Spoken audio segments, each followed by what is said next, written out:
তারা যারা কিচেন নিয়ে সচেতন না তাদের জন্য আজকের এই ভিডিওটা। দেখেন পুরো বাসাতে কি একটা অবস্থা, ওনার অবস্থা এতটাই খারাপ হয়ে গেছে যে ওনার এগুলো একদম নষ্ট তো হয়েই গেছে। পোকাগুলো যখন এগুলোতে এসেছে এগুলো থেকে পুরো বাসাতে পোকাগুলো কাভার করে ফেলেছে, একদম বোর্ডগুলো খেয়ে ফেলছে। প্রবলেম হচ্ছে যে এগুলো হচ্ছে একদম র প্লাইউড।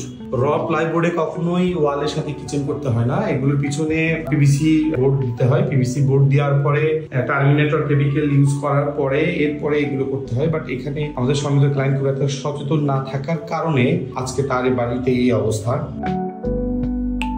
এখন পুরো প্রজেক্টটা খুবই সুন্দর হয়েছে। 15 থেকে 18 বছর খুবই কমফোর্টেবল ভাবে উনি ব্যবহার করতে পারবে।